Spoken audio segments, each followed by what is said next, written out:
everybody. My name's Brian Mishler, and this is our next episode of Embracing the Spectrum. Today, we're here with authors and advocates. So a group of young men on the autism spectrum that have put out books and do a large part of their work has to do with advocating for autism and autism rights and a wide variety of different things. So today we have with us Grant, Marcos, and Ron. So Grant, why don't we start with you since you're the first person on my screen. Introduce yourself a little bit and the books that you've kind of helped put out. Okay, my name is Grant Monnier. I am currently 25 years old and I'm from Houston, Texas. I'm also known as the eco artist. That means I take recycled materials, mainly paper, and create beautiful eco art masterpieces. And the books you see behind me are a part of our first series, Grant the Jigsaw Giraffe and Friends. It all began with this book. Oh, it's in the green. Oh, it's in the green. But it all began with this book right here. This is started all. It's basically a story of Grant. And as you see, the giraffe on the front cover, that's actually my one of the pieces I created, used for the illustration of the front cover. And of course, inside the book, you'll see some of my other originals, but this is where it all began. It's basically the story of a giraffe who doesn't have normal spots. He has jigsaw puzzle markings, and he wants to be an artist. But the only problem is, how is he going to hold a paintbrush if he has hooves, not hands? And that's what this one's about. And this one here is called Tori Struggles to Read. That is our second book. This one is called Zoo Closed Till Further Notice. This is our third one. It's about the pandemic. Where I tell you that our second book is about dyslexia. And this is our fourth one, Abigail the Brave Little Llama, which is about childhood cancer. And currently, we're working towards our. You can't see it. Oh wait, hold on, I got this. We are currently working on our fifth book right now. It's called Dr. Temple Grandin Meets Grant and Friends. Oh, it's a little small. It's called Dr. Temple Grandin Meets Grant and his Friends. And of course, Dr. Temple Grandin, she is collaborating with us to help us create this book. This topic about autism. Very cool, Grant. And I heard that like your book is unique and that it's one of the first books, and maybe you can explain this better, that uses the dyslexia font. Dyslexia font, and yes, all of our books have dyslexia font. That meaning that anyone with dyslexia can read this book comfortably. The dyslexia font has also been used by Henry Winkler in his books, and J.K. Rowling is starting to use it in her books. Very cool. So let's move on now to Marcos.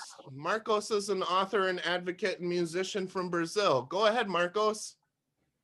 Well, what I do is spread the messages of inclusion through my channel on YouTube, Diário de Autista, which is autistic diaries, which is like my life exposed and commented, and I discuss lots of themes and topics.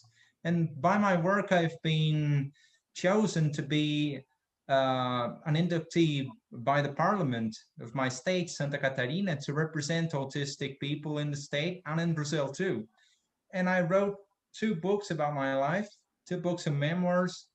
This one is the first one, which is Memórias de Autista por Ele Mesmo, Volume 1, which is the part 1 of my memories, telling how I discovered autism, how I fought with a concept that was barely known like 20 years ago when I discovered. I was like 7 to 8 years old, and I am 28 now. So when it was discovered, it was little known, and my mother struggled a lot. And I come from a brain issue, like a brain malformation. Brian, I discovered my brain issue is a brain malformation. I discovered, I did an examination and I discovered this. So I didn't know back then. Everybody judged me, and this is in the stories of the first book. And in the second book is a story of how focus in autistic people's lives can do better. And here is a guitar, which is my main focus, music, and how music helped me to create my horizons, to write better, to speak languages, and to learn, how the process of learning languages helps me, and some basis of this process can help other people. So this came out in 2019. This came out 2017. I said 16 before, but it's 17. I took a look, 2017. And I have a first book, which is 2016.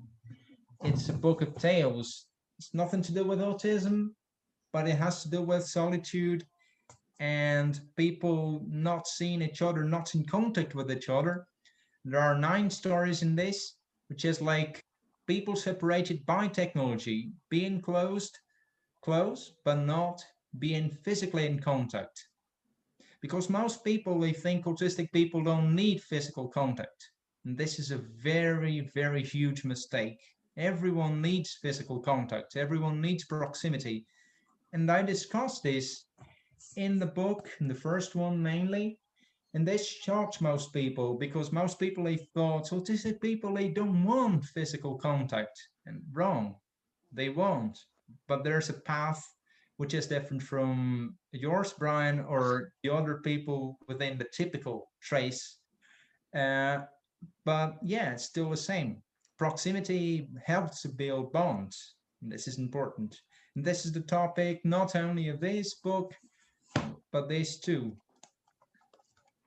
And it's my main theme on the channel. Excellent. Thank you very much, Marcos. And our third author today is Ron Sandison.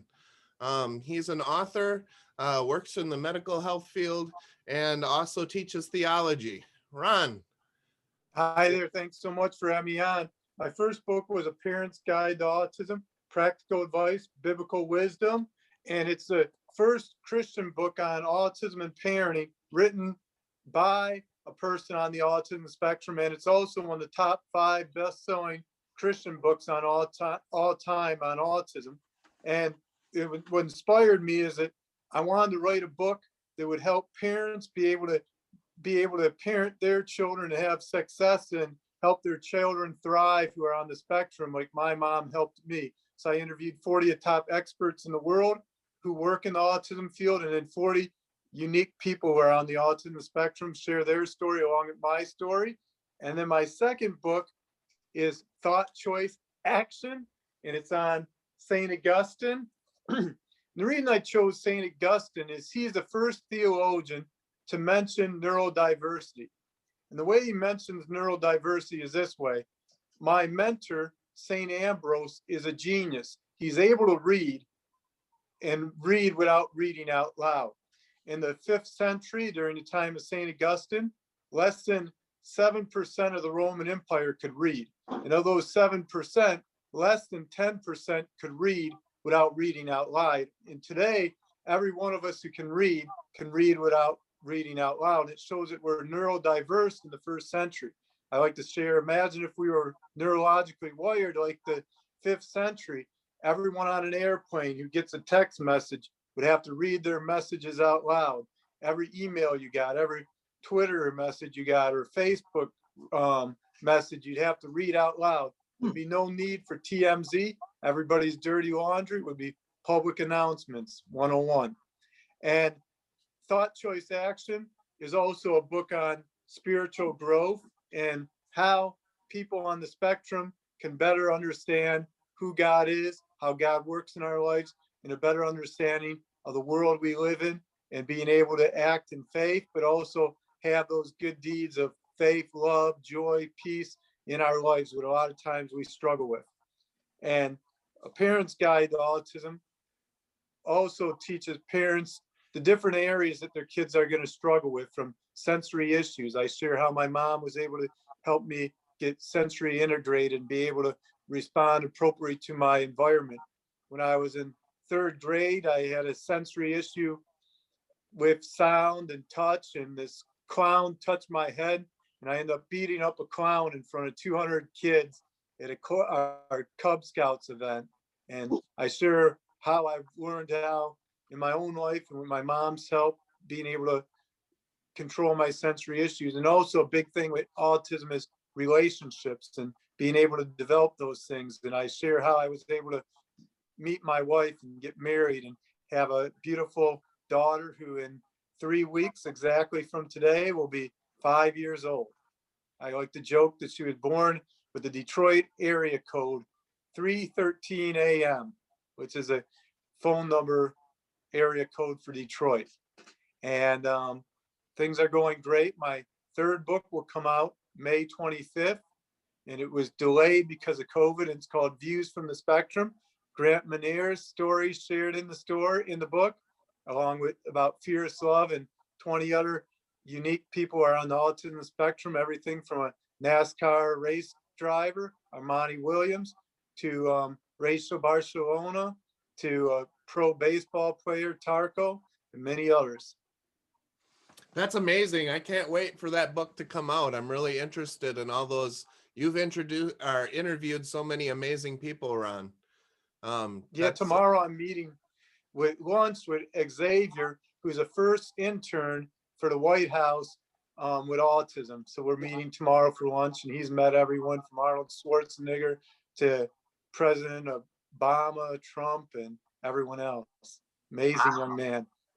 And his story I share in my fourth book I'm currently writing, Autism, Growth, and Transitioning Adulthood, and finishing my trio of books on autism, all the way from childhood to adulthood. I am really excited to have you guys all here today, because I know that like writing and publishing a book is often like you see bucket lists, and people often are like, you know, I'd really like to write a book, but people never get around to it. But you three have done multiple books, and I'll start with Grant. Like, what made you decide that you wanted to like write and illustrate books?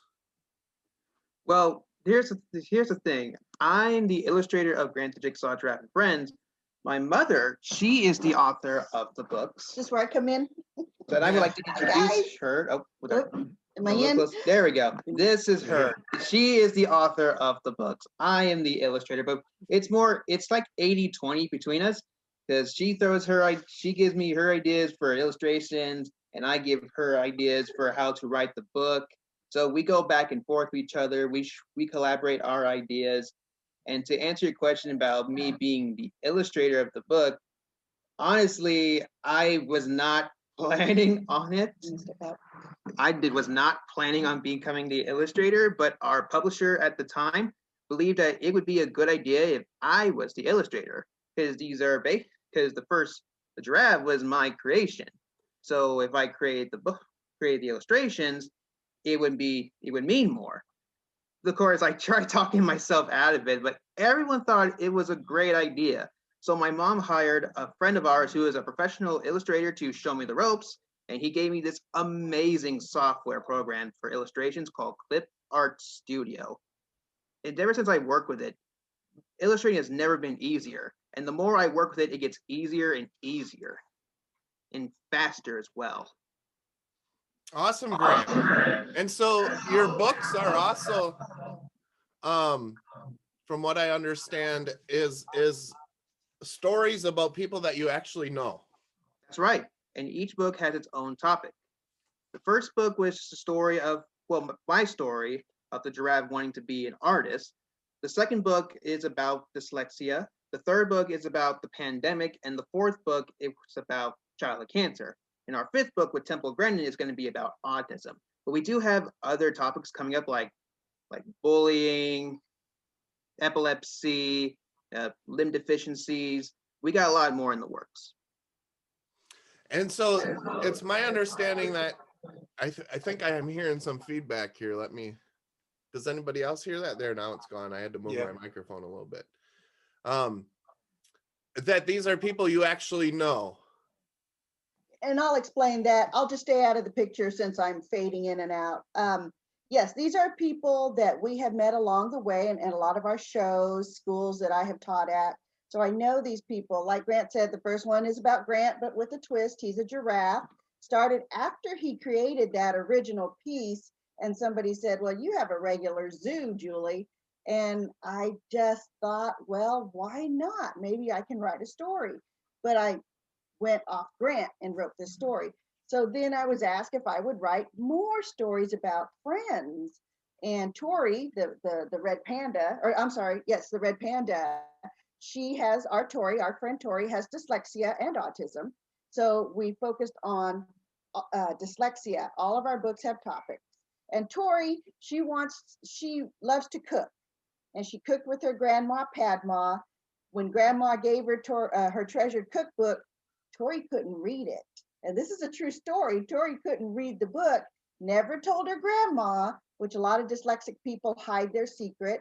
And she meets Grant. All the animals meet Grant, the jigsaw giraffe, and Grant finds them mentors. The third one about the pandemic, I was challenged to write that one. I didn't think I could, but as it turns out, the animals don't get sick. What it's about is the animals are wondering, where are all the people friends? Where are the people? So we talked to the kids about the pandemic. That was my first resource book. The fourth one is Abigail, the Brave Little Llama. And this was about a young girl. I don't know if you guys heard about her nationally. She was only 6 years old, childhood cancer. She wanted to be a policewoman, and the police chief made her an honorary policeman. CNN got a hold of it. Today Show got a hold of it. She just went nationwide, worldwide, and then they came to us and asked if we would write her story in our book. So she's Abigail, the Brave Little Llama. And of course, we all know Temple Grandin, so no introductions there. We know what she does, and so we are collaborating with her to write this children's book of about autism. But we have 15 characters. Bring up Ron, Grant. Ron is even in our book. This is Ron the skunk. All of our people friends are animals. Ta-da. And this is Ron the skunk. We use a lot of vector art, and then Grant creates his own as well, but Grant still has to go through the vector art and make it his own. So there you are, Ron. Yeah, thanks so much. Yeah, I love it. I joked at work. I said, you got a couple spots. I said I'm sometimes skinky what I say. Yeah, and don't you use a couple animals in your presentations? Yeah, I got a honey badger and I got a prairie dog. Oh, you're a badger. I thought it was a skunk. No, it's a honey badger, because a honey badger is the most aggressive animal on the planet. And when I'm an advocate, I'm the most a force to be reckoned with. Okay, we will change it to a honey badger. I apologize. Oh, that's okay. Had the colors right. You got the colors exactly right. We'll change it to a honey badger. I love honey badgers. They're fierce. They never give up. Just like we don't give up. Yeah. So that is the essence of our books. And yes, we write about people we know. We rely on sponsors to create our books because we control the book's distribution, the output, and the quality. And also we give royalties back to the people that we write about. It doesn't cost them a thing. That's why our sponsors are very important to us. But you know, we're getting bigger. And I think in the future, we're going to have to look for a publisher. So you self-publish? We self-publish at this time. So we don't have problems with timing like you are going through, Ron, right now. Yeah, I'm having a lot of problems with I can timing actually traditional. pinpoint when my books will be ready. In fact, Temple's book should be ready by April. With the COVID and our Texas freeze that we don't know how to live in 1 inch of snow, nor does the grid. So we got a setback. So we're hoping Temple's book is April. So I want to ask about that then. Well, let's move on to Marcos, because I'll ask the same question that I asked Grant. What motivated you to want to write a book? Well, me, I always wrote when I was a kid. To me, the easiest one to be happy with the gifts is me. The easiest one to make happy in our family was me, because it was like, give me a paper and I'm going to start scratching or drawing something. Then I came up with the idea, I'm going to put on the paper my echolalia. For example, I spoke things out of context, and when I came to the paper, that things, they had a context. And my father came to me and said, why don't you write a book so that somebody else is going to read, and you're going to have a conversation, a discussion about your interests, your hobbies, your views of life. And then I enhanced that for a long period of time. And then I came to write the books I write, to spread what I express to others, because expressing to me, though I'm eloquent, expressing was hard, because I came across slangs, I came across idiomatic expressions, and all of that made me stressful. So I said that if I wrote, I was going to feel better. And it worked for me ever since. Very cool. How old were you then when you started like actually writing your first book? I was 2016, I was um like 20, Okay. And how long did it 21. take you to write that first book? How long it take? Yeah, that one, since I had the idea, it took me 3 months to write. And if we consider making the book, getting it ready, it was like 1 year, because I had to correct the book. And I have this thing, Brian, I write freely, but when it comes to correcting, I get stressful because I'm going to look at the same thing I did before. So my brain keeps telling me, you already wrote it, you already wrote it, you don't need to enhance it. And it's a battle inside my head. I don't know for you guys, but to me, it works like this. And the correction is the toughest. I think that from other people that I've heard writing books, and I know, I have no experience writing books, but I have done research papers and a manual on hyperlexia.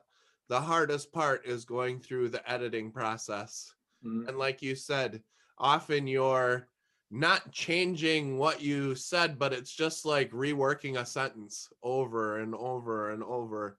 And that can be very tedious. And that's where I think the motivation impacts you and what takes the longest for sure. But that is amazing that it only took you 3 months to write a book. We'll have Yeah. to come back and I'll ask everybody kind of about the motivation. And I know Ron has some insight onto this as well. But Ron, when did you first decide that you wanted to write a book? I actually, there were two motivations for my writing, my mom and my grandma. And I first wanted to write a book at age 5. And the first book I wrote was age 5. It never got published, but my mom used it to teach me. Whenever I'd write as a child from age 5 to age 7, I'd write everything backwards. So I had dyslexia. So what my mom would do is she'd have me dictate stories to her. She'd write them down. She'd have me draw pictures to the story because I was a great artist as a young child, and then rewrite her writing. And within 2 years of doing that, I went from having dyslexia to having no dyslexia and having that new neurological pathways for my brain to operate. And my second motivation for writing was my grandma. She was a famous murder mystery writer, even knew Stephen King and many of the other famous writers. And she did over 100 plays during her lifetime and published 4 books. And an interesting story about her is I went to only one of her plays, and I was 6 years old at the time, and it was in 1981 on May 10th on my birthday. And since I didn't eat any food earlier in the day and the food was being served late, right before the play began, I passed out from having low blood sugar. So I missed her play. But my mom always jokes is at the very places, famous landmarks in Michigan and around the area that she did her plays, like the Dearborn Inn. Now I'm up there speaking and sharing on my book. So I did a speaking engagement at that very place I passed out years ago, over 30 plus years ago. And I got to think my grandma was up there on that very same stage speaking and sharing. And she got on the Good Morning America years ago in the 80s. And Reggie's referred to her, or Regis referred to her as a homicide grandma. That's an amazing story. How long did it take you to write a book? Took me for my first book, which actually ended up being my second book. It took me a year and a half to write, The Thought, Choice, Action. And the book that was published before it, Parents Guide to Autism, Practical Advice, Biblical Wisdom, took me 10 months to write. Views from a Spectrum took me 9 months to write. And then this new book I'm writing, I'm already 50% done. It's going to be 220 pages, and I've only been working on it maybe 4 months. Now, is that just coming out with the original ideas, or does that include like the editing process that Marcos talked about? If you count the editing process, every book I've written, it's taken close to 2.5 years to come out. I'll get my contract with a big publisher But then after I sign the contract, it usually takes a year and a half before it's in Barnes and Nobles and is out there in the stores. So it takes a long time with traditional publishing. If you do a smaller traditional publisher where it's not in the stores, but it's still traditionally published, so they do all the editing for you, it doesn't cost you anything, but you don't get the bigger upfront check against royalties, then you can get a book out as quick as 4 to 5 months. And I know that I've seen, I see you on social media, and I see that you talk about like motivational killers. Like, what is the primary motivation, and how do you get yourself actually to sit down and write it? Is it something that you love to do, or is it like, do you also kind of feel like it's work and you have to really push yourself to do it? It's both. I like to say, how do you eat an elephant? One bite at a time. How do you write a book?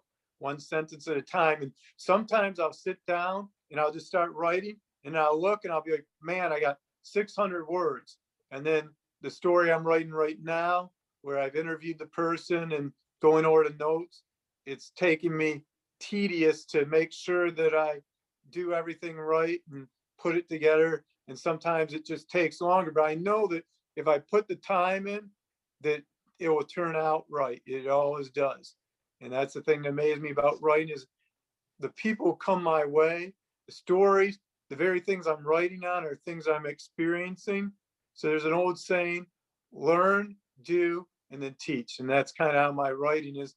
I learn about the subject, I start doing the subject, and then I start teaching on the internet on the subject. And what happens is when I start posting things on things like motivational cure, someone will send me a message and I'll be, whoa, I was way off base. I didn't even think about that. I talked about the horse analogy, that the way you can know if something's appropriate or not is if one person calls you a horse, they're delusional. 2 or 3 people call you a horse, there's conspiracy. If everyone calls you a horse, you better saddle up, partner. And one person said, if it's a joke and you offend someone, then one calling you a horse is inept. And that's totally true. And I experienced that not that long ago. I said a joke that offended someone, and I realized how true that is. And that's why the autism community is great as a writer for the autism community, because you can post ideas, thoughts, and then people give you feedback. And then sometimes we don't always see all the different angles and perspectives, and it helps us out with our writing. You guys are all such an inspiration, and I know that I've said this before, and you guys say it too, is that you talk for the autism community. But I do feel like everything that I learn from you guys is really beneficial, and I don't think you're just role models for the autism community, but for all people. Um, how many people can say that they've published books? Very few. And I'm one of those people that always, wants to write down my experiences with the amazing people that I work with. And it's hard, but when I get very inspired and motivated when I get to engage with you guys. And I think that that's really one of the reasons why I wanted to do this Embracing the Spectrum show, is not just because I want people with autism to see how well you've done. I think all people need to see the hard work and dedication and amazing things that you're doing. That should not just be like, oh, Marcus is an autistic musician. Marcus is an amazing musician on his own. And it doesn't matter that he has, autism and same with Grant. I'm sure that, this label of an autistic artist, you do a kind of art that nobody has ever done before, and the way you see things is amazing. And Ron, the thing that impresses me most about you is that and although you guys have touched base on it, is this idea that people on the autism spectrum are not social or motivated to interact with other people, but you've interviewed like hundreds and hundreds of people. Mm-hmm. And I really, these are the things that I want people to know about autism, is that you cannot, what's the word, kind of pinhole people with autism and just go, oh, this is how they are. Autism does not affect the uniqueness of the individual. And in many cases, we also, I think lots of people look at autism as a disability, but each one of you, I also feel like has these unique abilities because of your autism, not despite your autism. Like there's aspects of autism that I think have helped you do these things. Do you guys feel like that's accurate? Yes. Yes, definitely. Good. Yes. So let's go back to this idea of publishing, because it seems like you're all publishing in a little bit of a different way. And maybe we can give people out there who are interested in writing kind of some ideas. Again, let's go back to Grant. You touched a little bit on it, but talk to me a little bit on the process you guys go through in publishing your books and how you get that out there. And you talked about sponsorship. This would be a good time to direct people to where they could get a hold of your books, how they could sponsor if they're interested, what kind of sponsoring things are available. Okay. Well, again, that's where I come in because I do a lot of the back office work. So when we created Grant the Jigsaw Giraffe, Different is More, our first book was a hardcover. It was not, all our other books are paperbacks. We started with a hardcover and we used what we call a hybrid publisher. And that's new to some people. What is a hybrid publisher? Means we pay for everything and they do the publisher's job. Distribution, editing, helping us create this book. But it cost us well over probably $15,000. But that turned out to be a good thing for us, even though I had to find the sponsors because there was no way I could afford it. I found the sponsors. What came out of that was the Barbara Bush Literacy Program knew this publisher and they jumped on our book and bought 10,000 books. The other thing that came out of having this hybrid publisher, we won a Children's Book Award from the Governor's Committee of Disabilities. So she was able to have our name out there before we were even a name in books. Grant already had a name in art. So that was beneficial, but it did cost us almost more than that. I want to say $20,000 because we had to pay her fee and the graphic designer. So that's a hybrid publisher. From there, of course, I was asked to write more books and I knew, oh my gosh, $20,000. That was really hard to come up with, especially when you're beginning. So we decided to self-publish. And I felt, I knew enough to be dangerous. Mm-hmm. So I went ahead and I said, okay, I'm going to try this. So I just did the same thing. I learned how to lay out a book. I learned, and I have editors to help us. And I do have an illustrator to help Grant too. So I just piggybacked off what I learned and just expanded from there. So now books cost us about $12,000 to produce because I still have to pay the writers and the graphic designers that help us. And of course, we start out with 1,000 books all the time. But again, I control the dates and how everything is run. So that's a hybrid publisher, and then we're self-publishers. And so where can anybody get a hold of your books? You can actually find our books on our website. On our website, Jigsaw Grant, Jigsaw like a puzzle, jigsawgrant.com. Jigsawgrant.com. There's our books are on there. They're for sale. They're in bundles as well. And this is where we're now looking for sponsorships for Temple's book.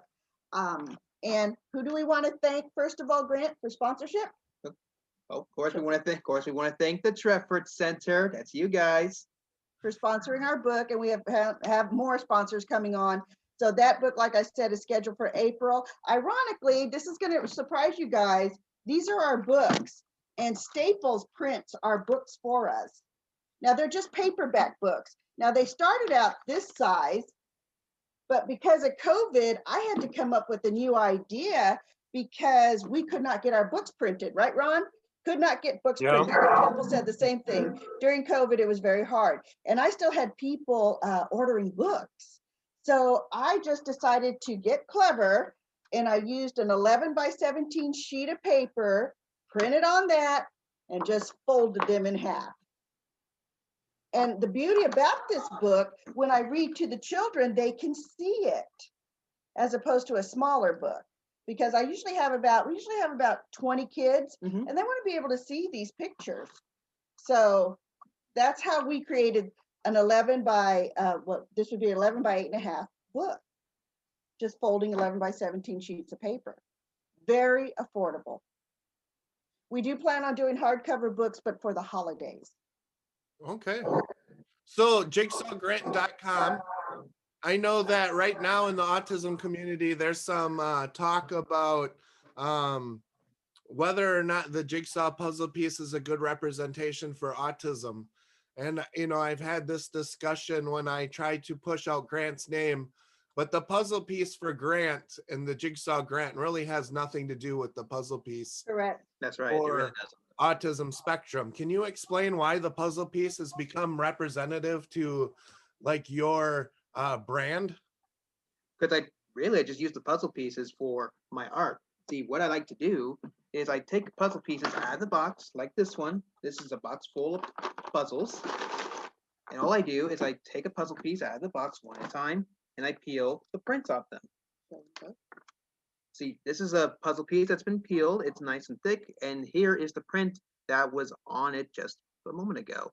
It's nice and paper thin. So show them Devon. So we'll show you an art piece that has puzzles in it.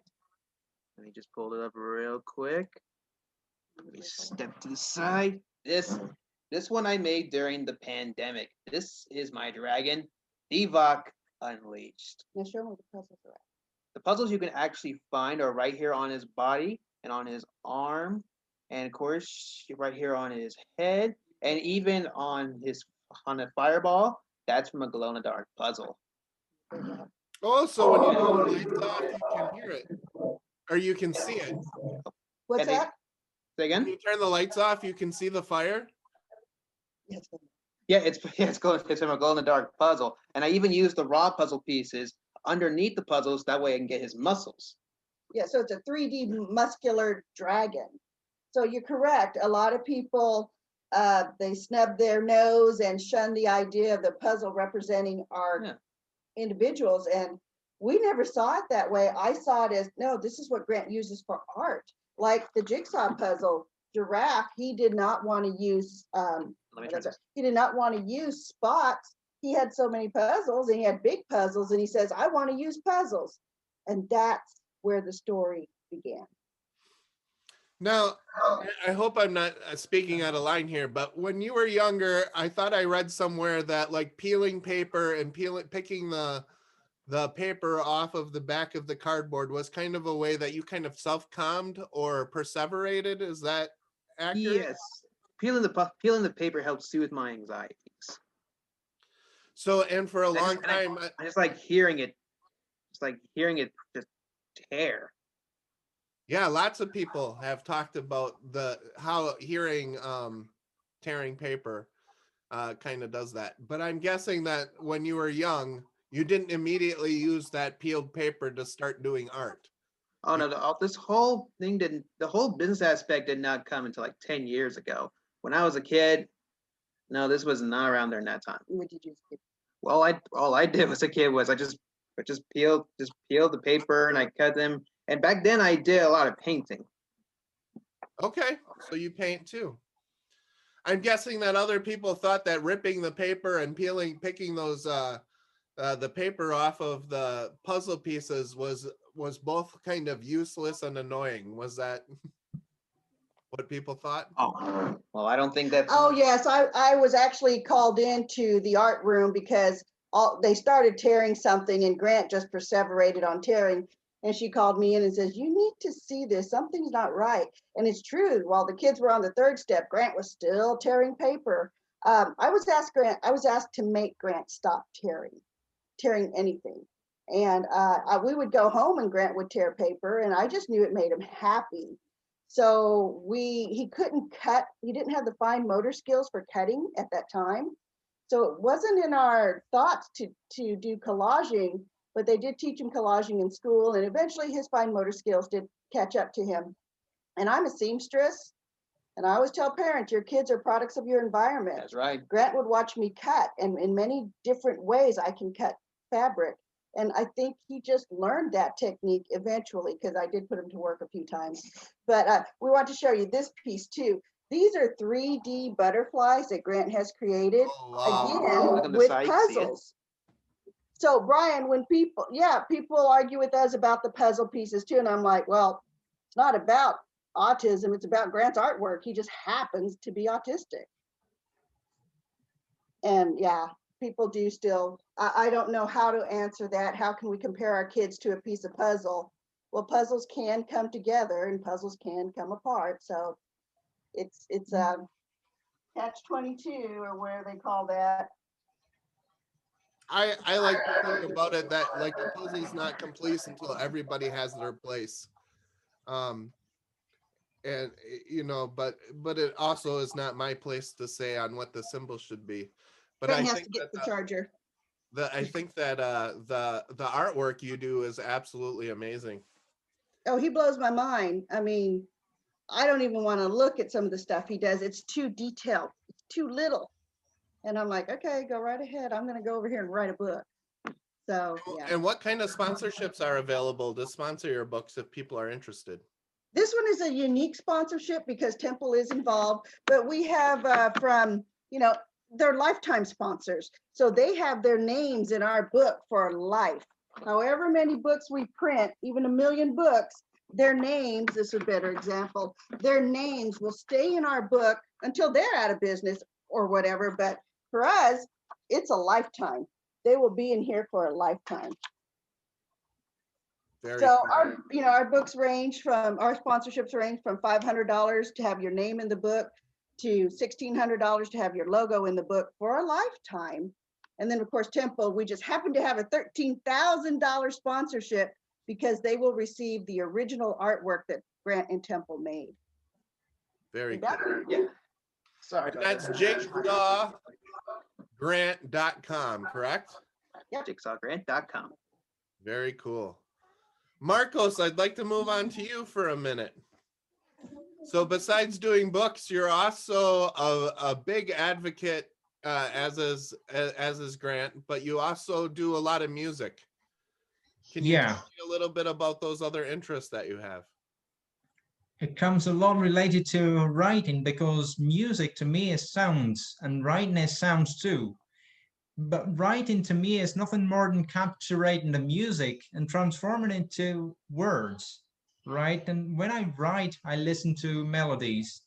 And when I listen to a melody, when I learn the melody, it's as if I was putting the words together to create the melodies. So my hobby of music, it relates profoundly to the hobby of writing.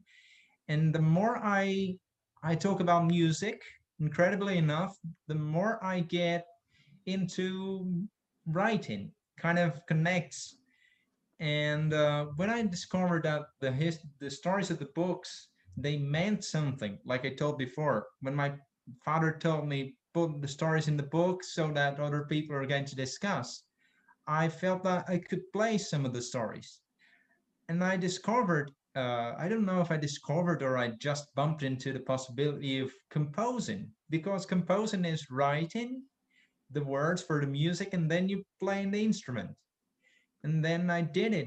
One of the books I wrote before, just to test, I came to the guitar and I wrote the song to the music. I cannot do in all the stories of this book. I cannot do it, but there are some that are inspired in a moment in my life where I grabbed the guitar to learn.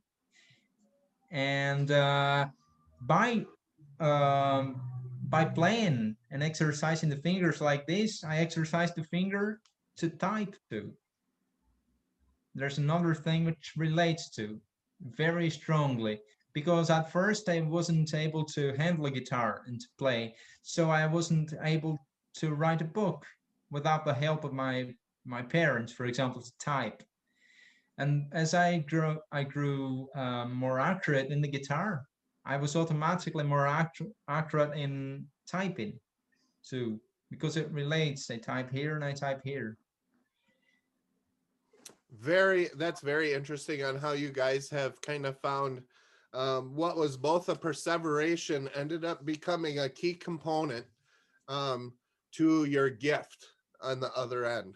And I think that that's very important because I often tell parents, you know, you never know where a gift is going to come from.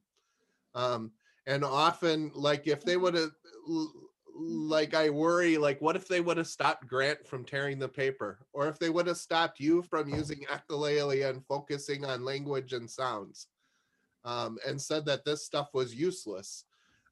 These things are the basis of what became your unique skills and talents. Yeah, So, with me, it was a prairie dog. Oh, sorry. absolutely. As long as you know, Ron, you know, kind of, if you could go through kind of the same thing. I know that you've been an athlete. You memorize a lot. You talked about the prairie dog. We've talked in the past. Would you mind sharing that story? Yeah, so when I was 7 years old, my mom went to Arts and Apples, and there was a prairie dog. And then I fell in love with the prairie dog. And then from age 7 to age 16, everywhere I went, there was me, there was Prairie Pup. And when I was 16 years old and in 8th grade, he was officially the first prairie dog to get expelled from the Rochester Hills public school system. And as soon as he got expelled, then I began running track. And then there was the next phase of my life. Then track went into theology, and then theology went into writing. And it was kind of my special interest. They were tweaked and they changed over the years, but everything I learned from the step before, I applied the next step, and it helped me get to where I am today. Excellent. I There's love a lot these of little stories. steps along the way. Marcos, how do you publish your book? I published by a small group of publish, which is from around here, from my state, which is a very small one. And I pay myself the publishing of the books and the copies. I was offered a contract, but I thought I wouldn't have control enough over the work. So I self-publish. I just paid the printer to print the cover and do the work inside, but the rest is all up to me and my family. And I found out an artist in my town, and what she does is to draw the passages of the book. Let me find one so I can show you. I find here. Here's what she does. I don't know if you're able to see. Yeah, we can see it. Yeah. It's me. It's me imitating a dinosaur, which I loved to do when I was a kid. This is what she does. I've done a partnership with her. So the artist who draws is one, the artist who did the cover was another, and the publisher who just put the parts together. This is the kind of partnership I go through, and I publish this way ever since. Gives me more control and more freedom. Excellent. And how do you sell your books, Marcus? I sell my books via Instagram and via my site, which is www.marcuspit3.com.br, which is a Brazilian site. And I sell mostly online, and pre-COVID, I sold it during my talks. Very good. Ron, let's move on to you. Like, how are you publishing books? Because it seems like yours is a bit different. Yeah, so mine's quite different. What I did is when I wrote my first book, Appearance Guide to Autism and Thought Choice Action, I got big names to do endorsements for my book. So like Christine Barnett, who's a best-selling author, I had her do the foreword for my first book. My second book, Dr. Ron Rhodes from Dallas Theological, who sold over 1 million books on theology, I got him to do the foreword. And people like Dr. Walter Kaiser, who's picked as one of the 20 most influential theologians in the world for the 20th century, I got him to do endorsements. So I got big names to do endorsements. So then when I tried to get an agent, they saw the big names backing my book. They saw, and I was able to get one of the best known Christian agents at the time, Les Doby, he's since retired, and he was able to get a big publisher to pick up my first book. And then my second book, I went with a smaller traditional publisher. And then my third book is another big traditional publisher. And what really helped me was having the agent. The agent only gets paid if I get paid, so I don't have to put any money up front. And the good thing with traditional publisher is you get money up front rather than have to put money out. But as they were mentioning, the drawback is that they're in control of your work. They determine when it comes out. I always say I never read one of my own books because I'll hear three voices. I'll hear my voice, I'll hear the person who initially edited the voice, and I'll hear the final editor. And I don't want a schizophrenic event with hearing. So I always read. And by the time it's out, I would have read the manuscript over probably close to 50, 60 times. So it's like John Engel, the guy who played Robert Engel, the guy who played Freddy Krueger. He said, "I'll never watch my movies because I know how it looked when I was playing the part, and if I see it on live, it'll be different than I remember it." And that's how I see my books, is that I know how they looked, how I wrote, what I said, and then when I present, I say it the way I say it in regular, and then to read it would be different for me experience.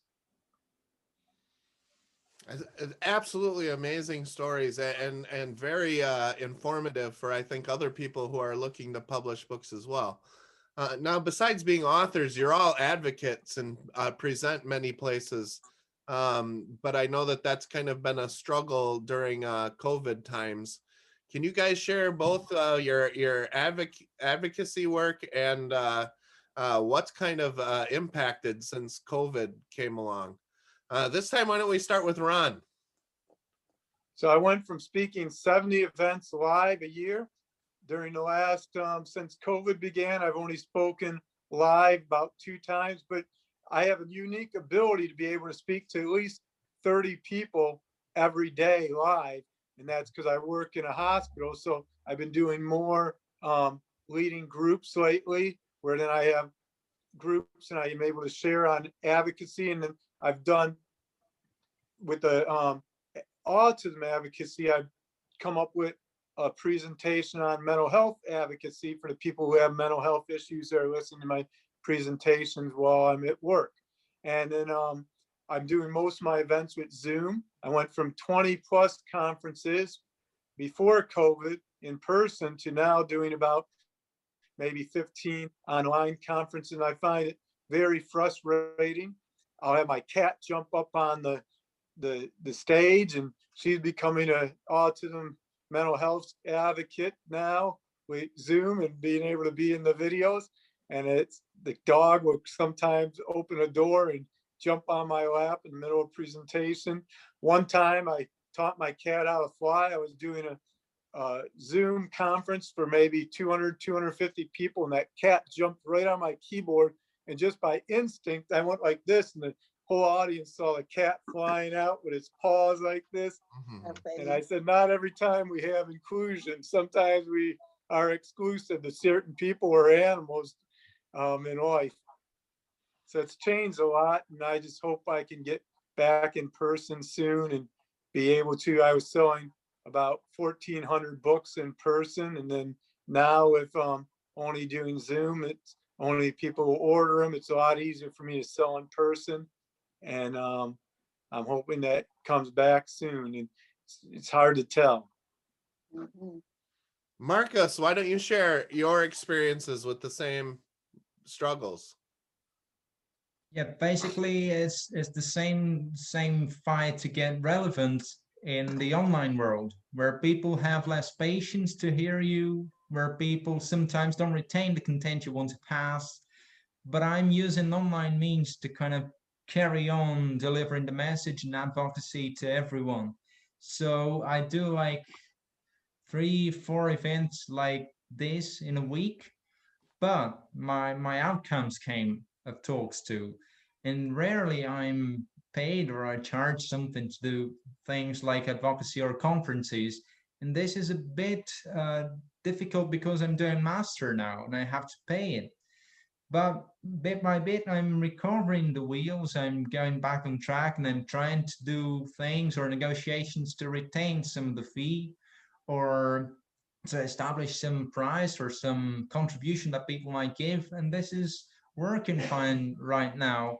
And I'm discovering that online it can get to a lot of people, and that a lot of people are going to kind of involve with me in a certain way.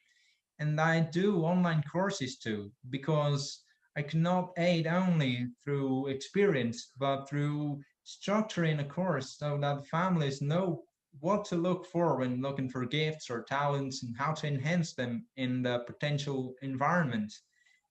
So that I use my environment and I invite each and every family to do the same. And that response, Brian, is being so comforting because people know that they can do the same I do. They can follow my lead or follow my path, as I like to put. And this is the reward. This compensates everything that's been bad.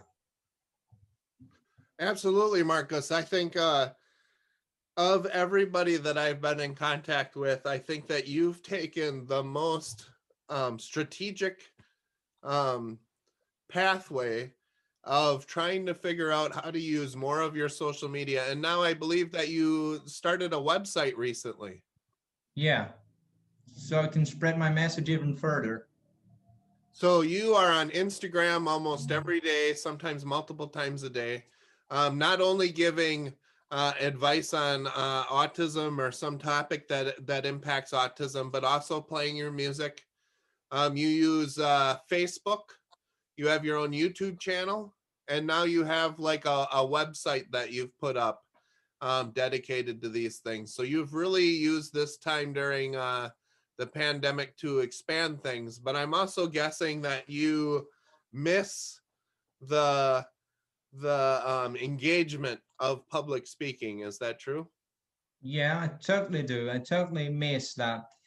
I miss talking to people after the event because pre-event or during the event is a thing. People are absorbing what you say and pondering upon what you say, but after they want to give it back to you in a certain form that you go like, wow, they absorbed a lot of things and they're going to apply it.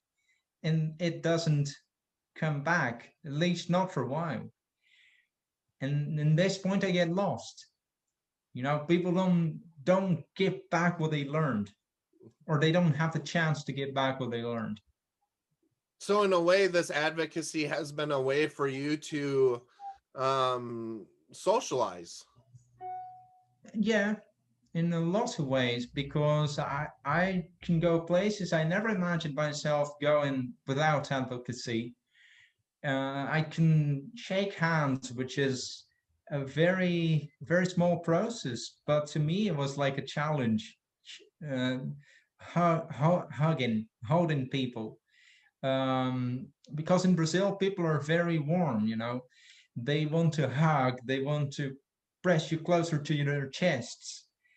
And by advocacy and by spreading advocacy, I'm invited to challenge myself and do that as well, and absorb that gesture into my vocabulary. That enriches my vocabulary, so I'm more of a social being. Not that I was not a social being before, but this time I miss that challenge of socialization. Ron, is that kind of true for you too? Like, did you what you do get to have some of these opportunities at work, and I know that you're also a professor in theology. But did you like, are you missing some of that social engagement that you had from your presentations and being able to go to different places? Yes, and I also have been absent-minded lately, and I've talked to people who are professional writers for newspapers who I'm friends with and other authors, and I find that I used to be real sharp with picking things up, and I find that as I'm not around as many people and not around out there in the world so much doing all these events, I find my mind is slowed down a lot. Even my writing, something I could write super quick, is now taking me double the amount of time. And then even with doing my lessons, I'll stumble over words where if I was in front of my students rather than doing it on Zoom, I didn't stumble so much. And I think that a lot of the mask wearing, it's causing new sensory issues, not only in me, but in the people around me. Stafford did a study and said that we lose about 20% of our hearing by wearing masks. We lose a lot of other in-depth perception by mask because every one of us has sensory issues. They're just different, and they're aligned different based on our bodies and how our bodies interact. And I think the mask and the lack of being able to be in areas where there's a large number of people is affecting us in a cosmic scale more than a lot of people realize. And everyone I've been talking to seems to feel the same way. I feel like I'm not as sharp or just in tune with things as before. And I know that when I was speaking in front of large audiences, I was much more free in my speaking, much more vibrant, more dynamic. And I feel when there's just one person with their camera and they're tired of filming me, my wife, and they have a mad look on their face because this is the third one they've done that day, and the kids in the background crying, and the dog, you were just scratching at the door, come in here, he wants to be in my lap. It gets old quick. I don't think we talked when we talked with you just a couple minutes ago. Where can people find your books, Ron? Mine are on Amazon, Barnes and Noble, any Christian distributor. If you put my name in, boom, up pops my first two books. My third book is also now on Amazon. You can pre-order it. And then my website, which gets 10,000 views a month, is spectruminclusion.com. Excellent. And Marcos, maybe you could give one more shout out to where we can get a hold of your books. Well, my books are on Instagram, outbit3m5, which is my ID on Instagram, and on KDP2, which is Amazon's system of self-publishing. They're available on Amazon too, the 3 books, and they're available via Facebook too, but people have to message me. outbit3m5 is my fan page. And there are plans to translate it to Spanish, my book, because there is demand for that. And that will have to wait for the future, but there is plans. There's a thing I'm doing. Very cool. It looks like you got a whole studio set up behind you. Yeah, my babies are here, my instruments, my keyboard, my guitar, my things of establishing, of controlling myself amidst the uncertainty of the scenario. But to hold them to something. How many instruments do you play, Marcos? I play, actually, at the moment, I play like 3: acoustic guitar, electric guitar, no, 4: acoustic guitar, electric guitar, ukulele, and keyboard / piano, which I studied 2 years ago. I still can recall a lot of things.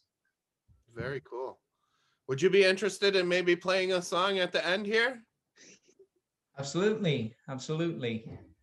Okay, I'm really looking forward to that. Grant, I know that I've had individual talks with each of you, but I know that you're a huge advocate and had really been picking up more and more speaking opportunities, and then COVID kind of came along. Can you talk a little bit about the impact that's had on you?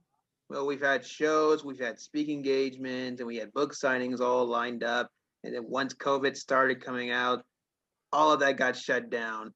So we had all this time on our hands. But fortunately, we figured out Zoom so we can talk like we're talking right now. And of course, talk international as well. And Mom still keeps everything going on the business website. And in fact, Mom, would you like to come in? Oh, am I in again? Yes. Okay. So Grant has Zoom with Temple, with organizations here in the Houston community. I took my sweater off. Here in the Houston community, special needs organizations. We even interviewed the gentleman who created the dyslexia font in the Netherlands.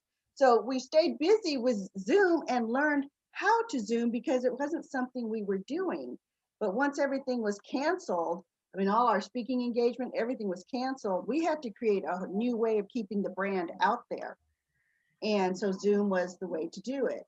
And once people got a little comfortable staying at home, then the online orders would start trickling in. That's why I said I created a new design of the books I had to print from home which, we have high quality printers. So it just takes a little longer. So we've been selling online. We have had shows in the last few months. We've had shows, and we had a speaking engagement a few weeks ago. I think people are just, they're just getting daring. They're going to do it. And we wear our mask, we practice social distancing, but it's just time to, keep surviving, if you will. That's right. That's what we have done. And I was going to say our goal with our books is to become a Cartoon Network series. I want to see, that's my goal, that we're a cartoon series. And of course, I'd like to see our books translated into different languages as well. But we made COVID a positive thing. That's right. Because during the COVID time, I had all this leftover, all this jewelry that our friends gave us. Oh, there's stuff out. And I want to show you guys that this is what I did with 100 pounds of recycled jewelry. Boom. Wow. Who's that guy right there? So he stayed busy with art, and we stayed busy with books. So, because we were losing track of the days. What day is it? Where are we? Exactly. And then, of course, we were going mad being locked up in our apartment. It's a big apartment, but you still go mad. What did you say? If we didn't go for rides, what would we turn into? Have you ever seen The Shining? You ever seen The Shining where he went mad? So Do not want that. we had to get Grant out of the house. So that's what we have been doing. We do have some shows already lined up for April because of Autism Awareness Month and having Temple's book ready by then. What the end of the year looks like, we don't know. We have some interesting plans in mind, but we're waiting for a special phone call. From us? That's right. That's right. Well, maybe I can touch base a little bit on that. I know that I kind of got the okay to give us to start putting that out there. Okay. The Trevert Center is looking at putting together a full media studio that will incorporate mental health and all aspects of media. And we would like that to largely be run and to be focused on giving people on the autism spectrum vocational skills. And we're really hoping that, Grant will be able to come in and do his work. So we'll be doing like acting, video editing, trying to set up opportunities for writers, artists, musicians, advocates, and it will be a full studio, completely outfitted with all modern technology, for people on the autism spectrum to come in, do their work, get paid, learn vocational skills, and have opportunities that they might not have anywhere else. So there'll be a full audio recording studio, a green screen studio that we can do shows. We'll have podcast rooms and everything that we would need to inspire and to empower people, autistic people, to be able to do what they love and are passionate of doing, and giving them that opportunity and that outlet. So hopefully as we go on here, you'll hear more and more about those opportunities. We're really looking forward to it. And hopefully all of you will be able to come and visit and benefit from that, because it won't just be a studio where you have to come and physically be there. But let's say Ron wants to do, a series of podcasts and interviews, we'd be able to put that out and do the video editing and stuff for you. And which I think would be great, Ron, man, if you could. Yeah, it's on my bucket list to come out there. I'm good friends with Trevor's daughter, Jill. She lives real close by, her and her son and daughters. And we hope to come out there once COVID's out and get to meet her mom and see the center and everyone else out there. I'm excited. That's number one on my bucket list, is to get out to your center once all this is over and I can do travel again and be able to speak in front of people again. Absolutely. I think it would be great for you to do a show on the people that you interview. You've interviewed like everybody, like I don't know, 40 of the world's top, experts in their fields. And that was only my first book. Now I'm up to probably about 200 people I've interviewed or more. Can you imagine if that was a show? It would be amazing. Yeah, I've been thinking about doing that. I've been talking to my publisher about doing these videos where I go out and meet with these people and then video them, me talking with them in their natural and in their where their natural environment, I mean, is their home or race car drivers out on the race car track or the baseball fields and stuff like that. I'm hoping to do once I'm able to get back on the road again. Excellent. And I know, Grant, you are very interested in some similar things, but a little bit more maybe on the acting side. But you also enjoy interviewing people. That's right. We have done some interviews actually over Zoom with Temple Grandin is one of our interviews, along with some other authors. And me. Of course, I done there. some. Yeah, that's right. You as well. And of course, I And do the some. puppet, and the That's right, and the puppet too, and the puppet. And I've done some emceeing as well. Very cool. And Marcos, we would also love to have you come out and do some music and give a presentation and stuff. It will be very cool to if you'd be interested in traveling from Brazil when our studio is up and running. Totally. Absolutely. Absolutely. Just wait for me there. I'm going to be there. Yay. Excellent. Today I'm gonna make it Love to happen. meet you in person, man. Me too. Can I just Oh. add something, Brian? Absolutely. Before I forget, I really wanted to express the dyslexia font. I'm not selling it. You guys can do whatever you want, but every time I mention that dyslexia font in our book, people buy the book just because of the font. Yes. Because someone in their family is struggling with reading. You don't have to have dyslexia, you just struggle with reading. And since Grant and I do not, we actually took this to a dyslexia font conference, or a dyslexia conference. And I started asking those with reading struggles, can you read this? Can you see this? Can you tell me what you're thinking? And even the keynote speaker said, oh, it doesn't hurt to read. So I'm just saying, if you have an opportunity, it's dyslexia, DS, how you spell dyslexia with it, but it's XIE, dyslexia font. You can find it on our website, jigsawgrant.com, dyslexiafont.com. Look it up. I think it's only $60 to own that font and put it on your computer. And I've even talked to total strangers who bought it and said, thank you for telling me about this font. Now I just take my email, put it in Word, put it in dyslexia, and I can read it. It sells books. That is what I believe Barbara Bush Literacy loved and bought 10,000 books. The dyslexia font, guys, okay? Absolutely. I think that's amazing. And I think that your story is very good for young kids, especially young kids with autism, because you focus not on the negative aspects that can come along with autism, but on the importance of finding, your strength and focusing on those things. And you can, and I feel like that's what all of you have done, but for different stages of development. Grant, you kind of focused on younger kids. Marcos kind of touched on his childhood into adolescence, and so has Ron. But Ron, you took it kind of a step forward, and not just your in a situation, but you went around to other adults with autism to show how focusing on strengths is really where the focus on treatment needs to be, and not looking at the difficulties, because the difficulties become less when you focus on the strengths. Yeah. He's right. Yeah. So I think I've held you guys for a long time. I think that we can kind of end this. Marcus, if you wouldn't mind, if you got time to play us a song. Yay. And Here it is. You can Let's play hear us one, out. Marcus. I'm going to, yeah. I'm going to play a U2 song for you because it's one of my favorites, and it's much about inclusion and opening up to differences so we can grow from them. It's like this.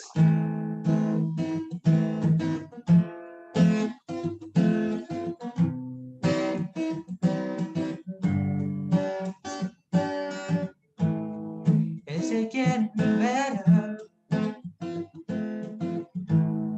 Well, do you feel the same? Will they make it easier on you now? You got someone to blame.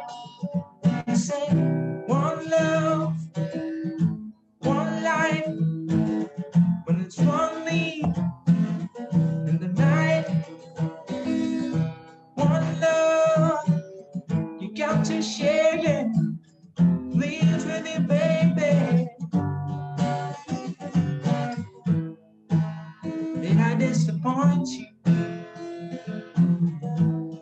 Leave a bad taste in your mouth, and you act like you never have that. You won't need to go without. Well, it's too late tonight to drive the past out into the light. We're one, but we're not the same. Well, we hurt each other, then we do it again. You say love is a tempo, love the high and low. Love is a tempo, love the high and low. You ask me to enter, then you make me cry.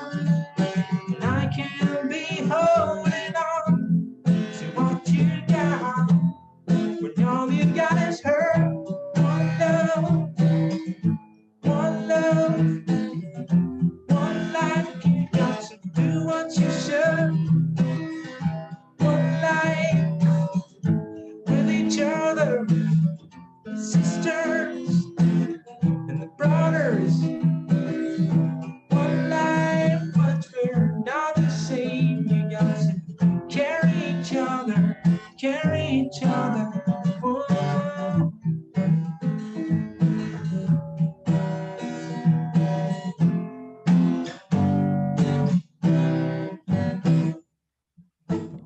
Oh, Yay! that's amazing. Beautiful, beautiful. Thank you so much. I have to say, you know, it's an absolute blessing for me to know each and every one of you. I appreciate it so much, all that you've done for us, and the example and the inspiration that you give the world. Thank each one of you for being on here. If you guys wouldn't mind going through one at a time, saying your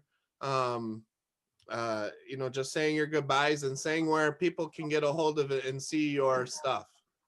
Let's start with Grant, as long as, and I'm only going Grant, Marcos, Ron, because that's the order that you guys showed up on my screen here.